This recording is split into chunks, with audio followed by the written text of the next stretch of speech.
Yo, what's good, guys, and welcome back to my F1 Ultra Career Mode. This is part number 8, and we're going to be heading into the French Grand Prix today.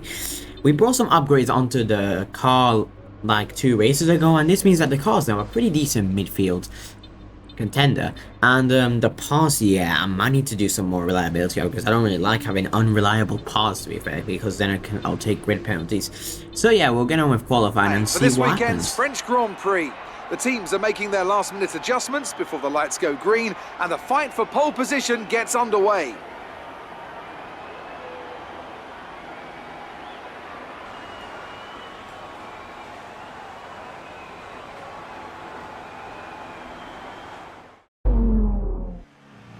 Okay, well, to be fair, I'm being completely honest, but the French circuit itself, to be fair, is pretty mid. I mean, it's only like straights, to be fair, but you can really feel speed, to be fair, as this McLaren is really going fast, to be fair, around this track. As for turn 1, I may have abused the track limits a little bit, but it doesn't really matter, to be fair. It's not like we got warned or anything, so technically this is a valid lap. I mean, some of these corners I do really hate, not because they're like boring, it's just that I can't really do them. Like, this section of corners I can't do, but I have no idea how I somehow get purple sector 1, which is pretty impressive to say the least. It's not like I put the AI too low, I put it at a difficulty which I can actually make it realistic enough in this car. But yeah, as we're going absolutely quick on the first main straight, to be fair, almost going 203, and eventually, yeah, we may have accidentally like abused the track limits as we did there, and then we kind of go off track, but to be fair, who's going to stop us? No one. We're only 2 times down on pole, which is kind of interesting to say the least. This shows that we do actually have more pace than we did at the start of the season, because at the start of the season the car was like practically nowhere, but now it's closer to the midfield, which is good, which means that Van Dorn and myself could score more points. As I absolutely hate the final sector, not because it's like boring, like I said earlier, it's just really hard to do, as I had a lot of oversteer through that corner, and then here I just don't really know how to do it, to be fair. I went a little bit on the curb, and eventually we're going to round up the final corner and go on the long straight to the finish line, and we're going to be setting a 132.5, which puts us best of the midfielders at the moment. We're ahead of Hulkenberg, which shows we actually have pretty good pace. So yeah, and this pace does eventually converts to a Q2 position, as Van Dorn also makes it through, which is pretty good, and it's just the usual bottom 5 in the standing, so not really. Them three teams, well, technically 2.5 teams, because Leclerc doesn't really get out in Q1 much. Technically, I like the back markers, so yeah, nothing much to say. Eventually we're going to prep for our Q2 lap, and to be fair, I didn't really know what to expect, to be fair. I don't know if we could make it into Q3, or if we would just be out in Q2. I was really unsure. It's not like qualifying can be, okay, we cut the track again. I really need to stop cutting the corners. This track is really easy where you can cut the corners because there's like no barriers or whatsoever. So yeah, the barriers are there, but they're just very wide because this track is super wide. And yeah, as we're gonna set another pretty fast sector 1 time, not purple because we were a bit slow, to be fair, as we're going to be going down the straight once again. And I hope that I could have gone some slipstream on these laps, because this would really increase my top speed, but we didn't, unfortunately, as this time we wouldn't cut this chicane, and eventually we would make it cleanly. Well, not the fact that we went a bit deep, but to be fair, this was feeling like a bit of a bad lap, to be fair, because we're already a second, like 1.2 seconds down on Raikkonen's time, which was not good, to be fair, as we would probably be last in Q2 at that time. Eventually we were heading into this sector, which I absolutely butcher, as I downshifted a bit too much, to be fair, and we're a little bit too aggressive on the shift on the engine, so yeah. And eventually we go over the curve. We didn't like have understeer this time, so yeah, like last time, as Raikkonen does a 131.1, and this lap looks like a 133, to be fair, if I'm being real. And so we make it just through the final corner, and eventually we're going to be going up to the line, and then we're going to be do a 134. We're 3 seconds off the pace. Okay, I decided to actually do another lap, since even though I had no ERS, I knew I could definitely improve, to be fair. As for the first corner, we do actually do it rather similarly, but because we have like no ERS in our engine, or I mean harvester, I don't know what it's called, we eventually were a bit slow, but eventually we did this section a bit better, to be fair. And eventually, yeah, we were now in the green area. We technically did an on-par sector 1. It was basically like the same as last time, to be fair. But because we had no ERS, we would probably lose a little bit of time, to be fair. But we had a bit of a better exit, which meant we actually had a little bit of a time gain. And eventually, heading into the chicane, I did it a lot better this time, not like going deep. And eventually we gained 2/10, although we go a bit over the curve, which costs us a bit of time. So yeah, we did have fuel actually for another extra lap, as this lap was looking a lot better, to be fair. And if I didn't like downshift way too much, I would probably nail this corner, which I did. And eventually, I may have used a bit of the track outside, but to be fair, this was a massive improvement. We're now almost 1 second up. But we go a little bit deep, unfortunately, at this part of the track, but we have a pretty overall better exit, to be fair, as we're all a second up now, which was really good, to be fair, heading into the final corner, which I tried to do better, but it was overall the same, to be fair. So yeah, we're now almost a second up, to be fair, and this lap would bring us still last. We were still 2 seconds off, which was not good, because we could be eliminated. I don't know if we just have the pace in Q2 now instead of Q1. I honestly don't know, to be fair. But we can still do one more lap and improve, because we have another set of tires. As there's not really any major shocks at the moment. Van Dorn is P12, so he needs to do a good lap if he wants to get out of Q2. Wait, no, I mean get into Q3. So yeah. Well, eventually it was time for our final Q2 lap with about 20 seconds to go. I was hoping we could make it out of Q3, but I honestly didn't think we would, to be fair. It felt like we didn't have much pace.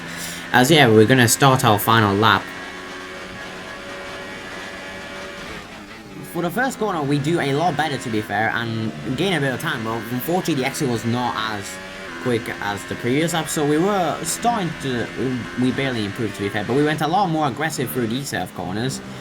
And eventually we did a bit better, even though we did go a little bit deep though and lost a little bit of time. But eventually we did a lot better through this braking zone, and eventually went a lot more aggressive on the curve and onto the long straight. I mean, we were already 3/10 up, so maybe we had a chance. Who knows? To be fair, as we were going down the long straight, which was pretty fast. To be fair, we were going 203.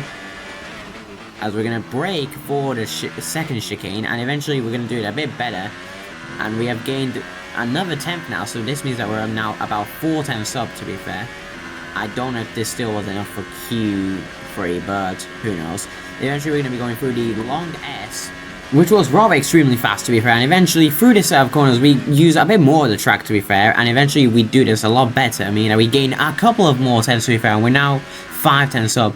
But for this set of corners we went over the curve a little bit too much, which costs us a lot of time, because going over curves can make you lose time, to be fair. And eventually, going through the final set of corners, we go a bit on the curve once again, and eventually, through the final corner, we go down to second instead of third, and our exit is a bit slow, and going up to the finish line, we are unfortunately only gonna be P12. So yeah, it wasn't gonna be enough anyways, but it was a good attempt, to be fair. Well, I mean, we actually need to improve by 7/10 to gain to 8/10 to gain to Q3. I have no idea how the top 10 all did such good laps, whilst the bottom 5 just didn't have the pace. This is pretty interesting, to be fair, but we're gonna get on with the race and see what happens. Session with a look at the starting grid. Kimi Raikkonen's perfect lap yesterday sees him start from pole position, and Valtteri Bottas will line up alongside. Looking down the rest of the grid, we have Vettel, Hamilton, Daniel Ricciardo and Verstappen, Hülkenberg, Perez, Sainz and Esteban Ocon, Grosjean, Lucky, Stoffel Van Dorn and Leclerc, Magnussen, Gasly, Sergei Sirotkin and Brendan Hartley, Ericsson and Lance Stroll rounds off the grid. Now it's almost time to lights out, so let's go down to the track. This is our engine supplier's home Grand Prix. Let's give them a race worth watching. Well, Jeff, to be fair, I hope so too, that we can give our Renault, the people working at Renault, good home race. As last start and away we go for the French Grand Prix, but we do not really have a good start, to be fair. Just like Grosjean's had a mega start, to be fair, and he's already up to P10.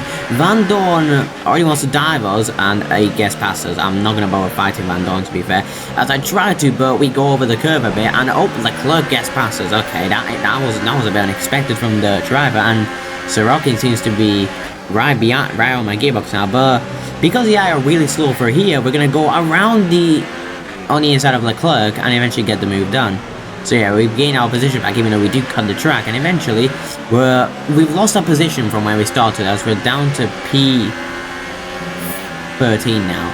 And this video was recorded a couple of days after Friday the 13th, so you know, I'm not being superstitious or anything, but yeah, looks like Leclerc really wants to get past us, as he's gonna really get close to our gearbox, to be fair, but eventually we have the advantage, as we have a much quicker straight line speed of the Sauber. Well, I think we do, to be fair, as we're starting to get gapped a bit. I don't know why we're super slow, to be fair, now, as looks like there's a train already developing at the back, because the back markers are really battling it out, to be fair.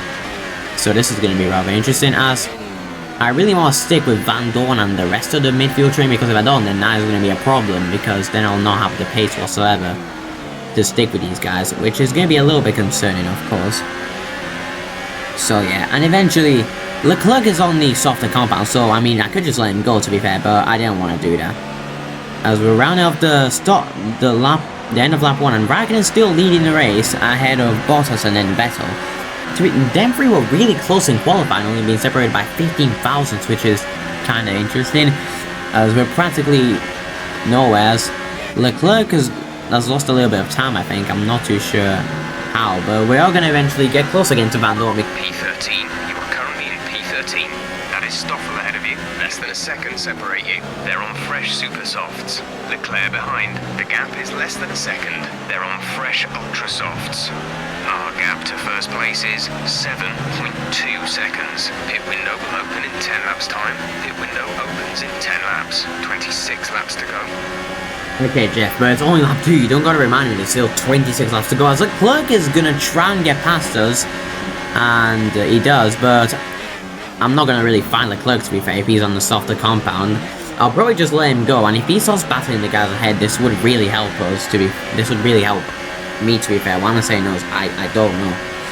But yeah, eventually we still have, I don't know why it says we have purple sector 2 when we're not even the quickest in sector 2, as oh my god, bro, I'm losing so much time. I'm really struggling for speed, to be fair. I should have maybe put a lot lower wings, to be fair, on this car, because we honestly just have no speed whatsoever, which is bad.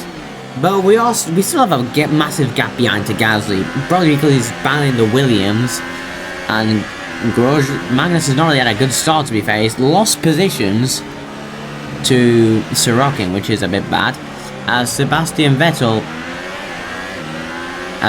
gets the fastest lap, and the top 3 seems to have broken away from Hamilton, as I don't know if Hamilton has another issue or not, like he did in Canada, and then when he had an issue in Spain, which might be concerning for the Mercedes man, as he might not have pace.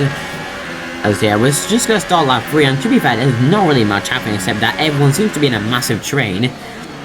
Van Dorn is kind of starting to drop back away from Ocon though, but McLaren will have the quicker car than Force India. So yeah, as we're now right on Leclerc's gearbox, but the guys in front were really battling, as it seems, as if you guys can see on the mini-map, it looks like Vettel and Bottas were battling, and there's actually a yellow flag, and that's because I think Bottas has actually been sent round, and unfortunately it's going to be a pile-up, and oh no, we're going to actually just run into Leclerc. So yeah, our race is practically over, as there's been a massive crash at the hairpin. I mean, the chicane, I don't know. Here's our winner, pulling their Ferrari into Parc Fermé. What a fantastic race it was. And Anthony Davidson, give me your thoughts. How did they accomplish this result? Well, I'd say it's just raw pace, plain and simple. I mean, we could sit here and talk about strategy all day, the overtaking, looking after the tyres, but at the end of it all, if you want to win, you need a package that's got the speed over everyone else, and that's exactly what they had today. Welcome then to the podium, our top 3 drivers. What a great effort from them today in a very difficult race.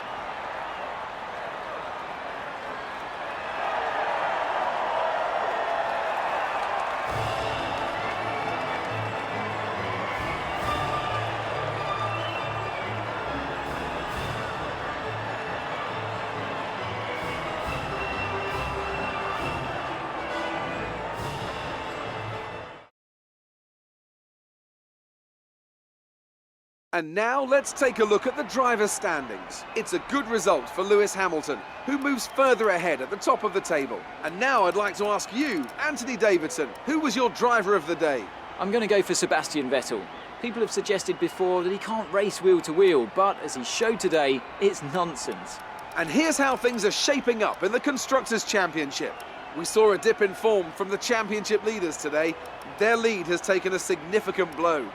Well, what a weekend that has been. Please join us next time for another thrilling instalment of this Formula One season. So, yeah, we retire from another race, and Leclerc also crashed in in the accident, because I think I ended up running into him and goes into DNF. Gasly ended up doing 3 stops because he was also involved, and Van Dorn didn't really do anything. The only change I see is, to be fair, that a couple of drivers on the 2-stop was really lost because they've got stuck during that pile-up. I don't know what I'm doing, to be fair, just moving from advanced to the bottom of the table. I think my control was like doing something, I don't know. Now we can have a look at the replays and see what happened, as it looks like Sebastian Vettel has gone a pretty good run on Valtteri Bottas as he's getting closer to him, and Maitran make a move, and as Bottas goes slightly to give him room, he gives him room on the outside, but Vettel eventually just turns in because Bottas actually locks up and eventually gets sent round. Now, this isn't the only thing. Hamilton ends up hitting Bottas, damaging both of their front wings, and eventually Sainz, or Walter Reynolds, gets stuck, same with a Force India McLaren, and then there's me running into the side of Leclerc. So this crash has actually caused a massive pile-up, to be fair, which hasn't really helped, to be fair. So yeah, I don't know if this will be bad or good for the team, but in the standings, I don't think really anything has changed, to be fair, except Kimi Räikkönen gets past Bottas due to his poor result, and there's not really anything else, to be fair, in the standings. This was a pretty mediocre race. I mean, Bottas still finished P6 on the 2-stop. That just shows how good the top 3 teams are. And yeah, guys, you can probably tell by the thumbnail of the video that things got actually a lot worse, to be fair. As first of all, we lost our rivalry with Van Dorn, which was really bad, to be fair, for our reputation. We then didn't really gain any resource points due to us barely doing the race, and we also failed our team goal, which was pretty easy. And looking at the reputation, all the teams didn't want us now. And eventually, we went down on the rookie side, but we did go up on the sportsmanship side. I told you, if you carried on as you were, and you didn't start putting in the kind of performances the team expected, you were going to lose your drive. Well, it's happened. As of today, you are no longer an employee of this organization. Yeah, so we may have just gone drop out McLaren, which I don't know how that makes sense, because we were beating Van Dorn in the standings. We were literally contributing to most of McLaren's points, and we were easily beating Van Dorn most of the time in qualifying. I don't get why we would get dropped. I mean, maybe the team didn't like it. We had 3 DNS, and now we kept decreasing their reputation, to be fair. So, yeah. We're now out of Formula 1 for the rest of the 2018 season, which is bad. But that doesn't mean I'm going to be fully gone from the grid. Oh, no. I will be making my return, and I'll be showing McLaren what potential I actually have. So yeah, I'll probably end the episode here. This honestly was an absolute joke, to be fair, from the AI McLaren team. But oh well. I'll show them who they are one day, trust me. So yeah, I'll see you guys, and yeah. Don't really got anything else to say, so goodbye.